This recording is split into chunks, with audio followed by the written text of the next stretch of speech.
Hello friends, आज हम corporate law and other law के बारे में पढ़ने जा रहे हैं। तो ये हमारा सीए इंटरमीडिएट के लिए है, जो पेपर सेकंड है हमारा इंटरमीडिएट में, और इसके अंदर सेकंड पेपर जो है हमारा वो है corporate law and other law. ठीक है, ये हमें पढ़ना है। तो सबसे पहले हम इसके बारे में सिलेबस में देख लेते हैं, इसके सिलेबस में क्या क्या बोल रखा है हमें। तो पार्ट ए में हमें बोल रखा है कॉर्पोरेट एक्ट। इसके अंदर पार्ट ए में क्या आता है, कॉर्पोरेट एक्ट, जिसके अंदर हमारे पास 10 यूनिट होती है। 10 यूनिट, इन 10 यूनिट को हमें कॉर्पोरेट एक्ट के अंदर पढ़ना होता है। तो सबसे पहला यूनिट हमारा प्रीलिमिनरी, दूसरा incorporation of company and matters incidental thereto है, और तीसरा हमारा prospectus and allotment of securities है। चौथा शेयर कैपिटल एंड डिबेंचर। पांचवा acceptance of deposit by companies. Sixth है रजिस्ट्रेशन ऑफ चार्जेस। सेवेंथ है management and administration. Eighth declaration and payment of dividend, और नाइन्थ है अकाउंट्स ऑफ कंपनीज। 10th है audit and auditor. ये 10 के 10 unit हमें part A में कॉर्पोरेट एक्ट में पढ़ना होगा। अब हम देखते हैं पार्ट बी में। पार्ट बी में हमारे पास कितने, पार्ट बी में हमारे पास अदर लॉ में कितने अदर लॉ आता है। पार्ट बी हमारा अदर लॉ का है, जिसके अंदर हमारे पास 4 यूनिट होती है।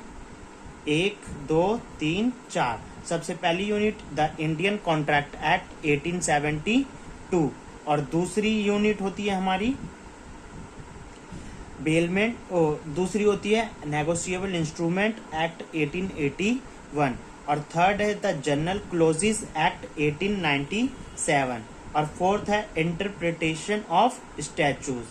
ठीक है, ये 4 यूनिट हमारी पार्ट बी अदर लॉ में आती है, जिसके अंदर पहला जो यूनिट है उसके अंदर भी 3 यूनिट आती है। वो पहला यूनिट है हमारा contract of indemnity and guarantee. Second unit में आता है bailment and pledge. Third unit third में आता है हमारा एजेंसी। तो जो हमारा सबसे पहला जो पढ़ने का टॉपिक होगा वो होगा इंडियन कॉन्ट्रैक्ट एक्ट 1872, क्योंकि ये हमने सीए फाउंडेशन में भी पढ़ रखा है, इसलिए हम इसको सीए इंटरमीडिएट में भी फर्स्ट पे ही पढ़ेंगे, क्योंकि हमें इजी वे में समझ में आ जाएगा। क्योंकि हमें इंडियन कॉन्ट्रैक्ट एक्ट अभी हमने सीए फाउंडेशन में पढ़ा है, तो हमें वो ताज़ा इसमें भी याद रहेगा, इसलिए हम इंडियन कॉन्ट्रैक्ट एक्ट 1872 को सबसे पहले पढ़ेंगे। अब देखते हैं हम इसमें मार्क्स कितने होते हैं। तो जो हमारा पेपर सेकंड है, जो इंटरमीडिएट का है, सीए इंटर का है, उसके अंदर पेपर सेकंड के अंदर 2 टॉपिक है हमारे पास, 2 पार्ट है। मतलब सबसे पहला एक तो आता है कॉर्पोरेट एक्ट, और दूसरा आता है अदर लॉ। जो हमारा कॉर्पोरेट एक्ट है वो हमारा 60 मार्क्स का कवर होता है, और जो अदर लॉ है वो हमारा 40 मार्क्स का कवर होता है। तो हम सबसे पहले पढ़ेंगे अदर्स लॉ, जिसके अंदर पहला हमारा क्या आता है यूनिट, इंडियन कॉन्ट्रैक्ट एक्ट 1872, जिसके अंदर हम सबसे पहले यूनिट पढ़ेंगे contract of indemnity and guarantee. तो आइए हम सबसे पहले जनरल बातें पढ़ते हैं कि जनरल बातें क्या होती हैं लॉ में। तो सबसे पहली जनरल बातें क्या है लॉ में, हाउ एक्ट इज मेड, हमारा एक्ट कैसे बनता है। तो सबसे पहले जो ऑफिशियल मैनेजर होते हैं वो एक बिल बनाते हैं। वो बिल कहाँ पास करते हैं, फिर लोकसभा में। लोकसभा में पास करने के बाद वो पास करते हैं राज्यसभा में। राज्यसभा के बाद वो करते हैं प्रेसिडेंट के पास। वो प्रेसिडेंट फिर उस बिल को वेरीफाई करता है, चेक करता है, और जब वो सारा सही होता है तो वो उसकी एसेंट दे देता है। एसेंट मतलब हाँ भर देता है कि हाँ ये सही है। तो तब वो बिल किस में कन्वर्ट हो जाता है, एक्ट में कन्वर्ट हो जाता है। किस में कन्वर्ट हो जाता है, एक्ट में। और ये बातें हमारी जहाँ पे नोट हो जाती है वो होती है ऑफिशियल गेजेट। जहाँ से मीडिया वाले क्या कर लेते हैं, उसको पिक कर लेते हैं और मीडिया के थ्रू हमें वो वहाँ से पब्लिक के पास पहुँच जाती है वो बातें। तो पहला हमारा जनरल रूल हो गया how act is made. Second है हमारा 3 बॉडीज होती हैं। 3 बॉडीज कौन कौन सी होती है? पहली लॉ मेकर होती है, फिर दूसरी हमारी लॉ एग्जीक्यूटर होती है और तीसरी हमारी लॉ इंटरप्रेटर होती है। सबसे पहले लॉ मेकर जो है उसके अंदर हमें पार्लियामेंट प्लस में प्रेसिडेंट। लॉ मेकर कौन, लॉ को कौन बनाता है? पार्लियामेंट बनाता है और प्रेसिडेंट बनाता है। अभी हमने पढ़ा था यहाँ पे लॉ कौन बनाता है? पार्लियामेंट बनाता है और प्रेसिडेंट बनाता है। लॉ एग्जीक्यूटर जो रूल्स उसके अंदर एडिशनल रूल्स जो लाता है वो हमारा प्राइम मिनिस्टर ला सकता है और कोई ऑफिशियल ला सकता है। अब इसके अंदर आता है लॉ इंटरप्रेटर, जो हमारे केस लॉ होते हैं वो कौन सोल्व करता है? कोर्ट सोल्व करता है। तो हमने ये 3 बॉडीज पढ़ ली लॉ की।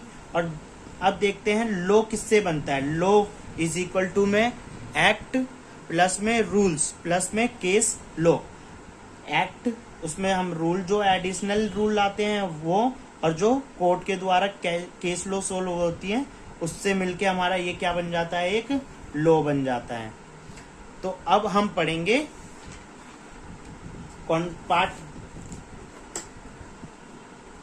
पार्ट बी अदर लॉ, जिसके अंदर पहला हमारा इंडियन कॉन्ट्रैक्ट एक्ट 1872 कवर होता है।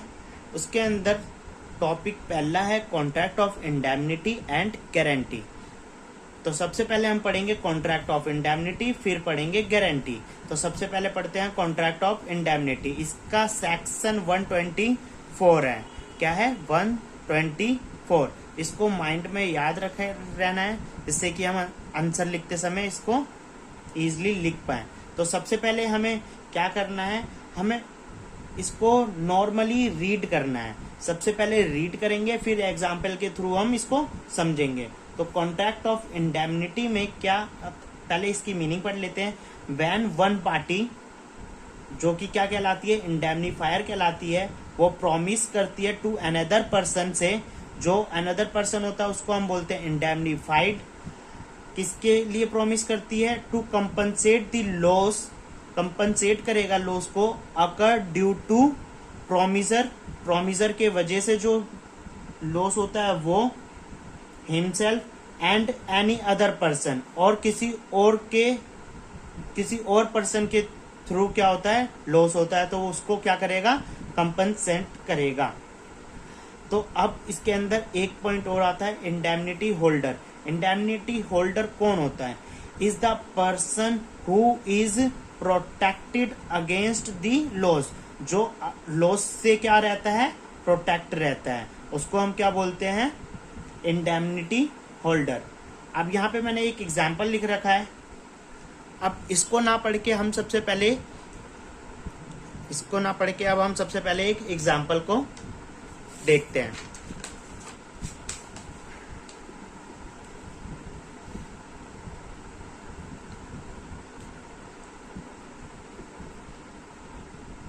Contract of indemnity.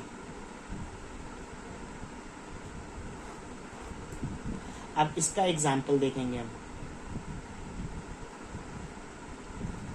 यहाँ पे मान लेते हैं हमारे पास एक ए है और एक बी है।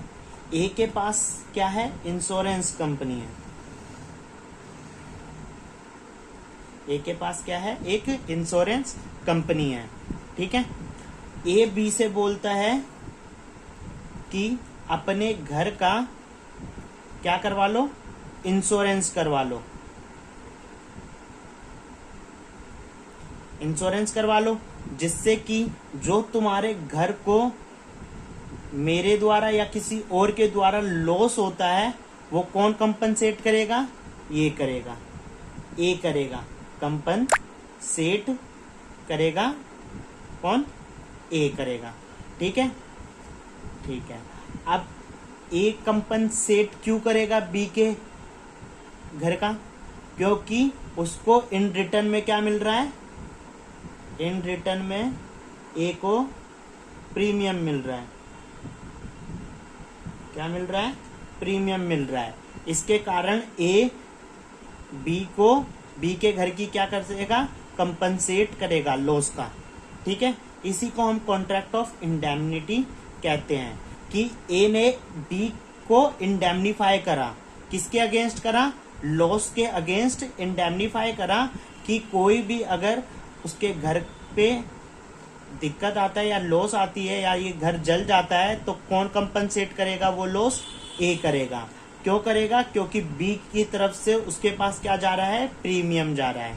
तो जो ए है हम उसको बोलते हैं इंडेमनीफायर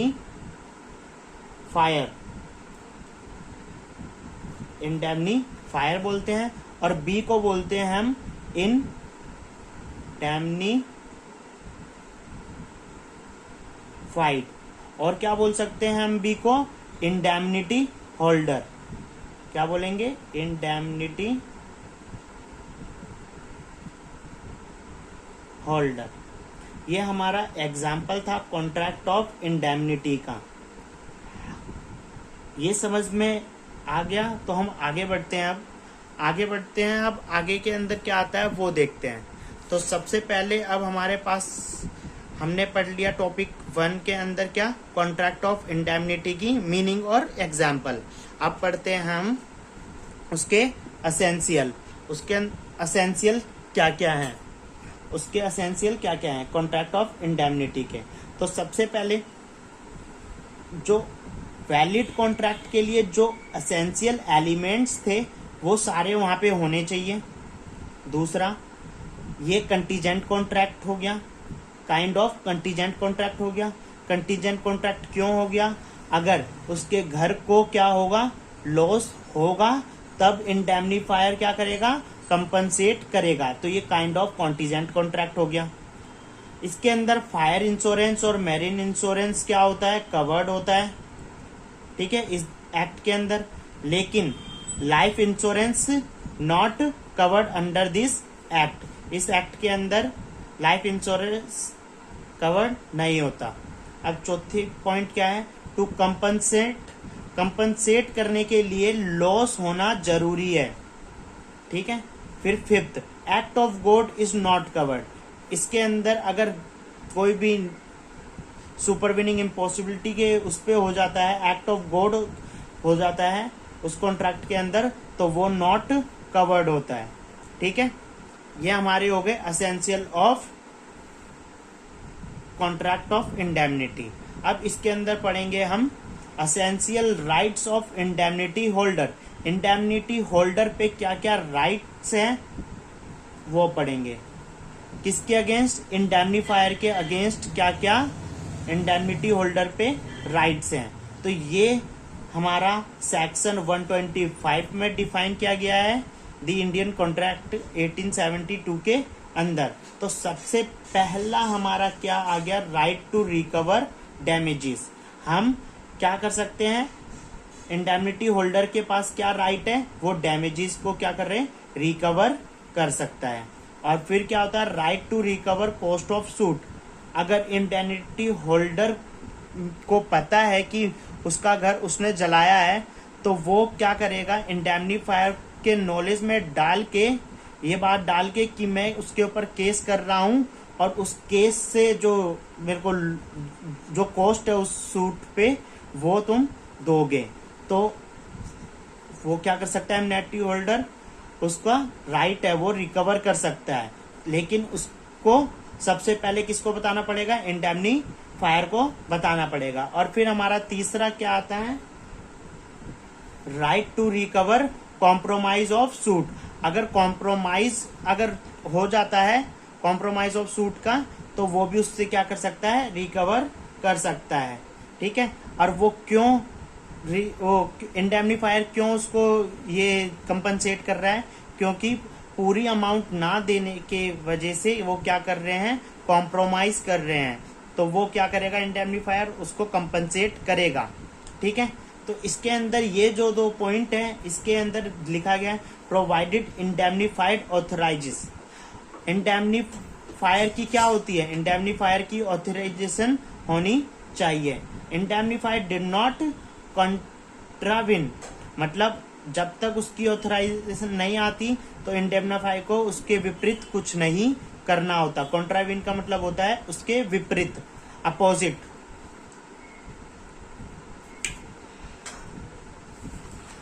अब हमारा यहाँ पे कॉन्ट्रैक्ट ऑफ इंडेमनिटी खत्म हो जाता है। हम आगे की क्लास करेंगे नेक्स्ट लेक्चर में। Thank you.